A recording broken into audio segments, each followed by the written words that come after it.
എല്ലാവരും കാത്തിരുന്ന മോഹൻലാലിൻ്റെ 3D സിനിമയായ ബറോസ് ഇന്ന് തിയേറ്ററുകളിൽ റിലീസിനെത്തിയിട്ടുണ്ട്. മോഹൻലാൽ തന്നെ എഴുതി മോഹൻലാൽ തന്നെ സംവിധാനം ചെയ്തിട്ടുള്ള സിനിമയാണ് ബറോസ് എന്ന സിനിമ. ഈ സിനിമയുടെ ആദ്യ പ്രതികരണം പുറത്തു വരുമ്പോൾ ഈ സിനിമയ്ക്ക് ഫസ്റ്റ് ഹാഫ് ഒരു പോസിറ്റീവായിട്ടും പക്ഷേ സെക്കൻഡ് ഹാഫ് വളരെ വലിയൊരു നെഗറ്റീവായിട്ടുമാണ് എല്ലാവർക്കും ഫീൽ ചെയ്തിട്ടുള്ളത് എന്നാണ് പറയപ്പെടുന്നത്. പക്ഷേ കുട്ടികൾക്ക് ഇഷ്ടപ്പെടും, മുതിർന്നവർക്കാർക്കും ഈ സിനിമ വലിയ രീതിയിൽ ഇഷ്ടപ്പെടത്തില്ല എന്നൊക്കെയാണ് പലരുടെയും അഭിപ്രായം. മാർക്കോ എന്ന സിനിമ കാരണം ബറോസ് എന്ന സിനിമയ്ക്ക് വലിയ തകരാറ് സംഭവിക്കും എന്നാണ് പ്രതീക്ഷിക്കപ്പെടുന്നത്.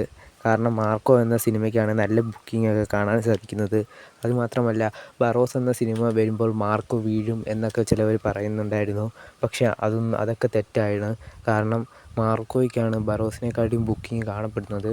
അതുകൊണ്ട് തന്നെ ഇന്നും മാർക്കോ എന്ന സിനിമ 1 കോടിയിലേറെ കളക്ഷൻ കേരളത്തിൽ നിന്ന് പ്രീസെയിലായിട്ട് നേടിയിട്ടുണ്ട് എന്നാണ് പറയപ്പെടുന്നത്.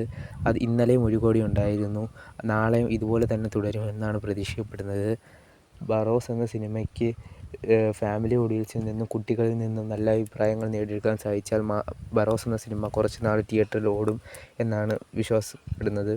എന്തായാലും അടുത്ത ഇൻഫർമേഷന് വേണ്ടി നിങ്ങൾ കാത്തിരിക്കുക.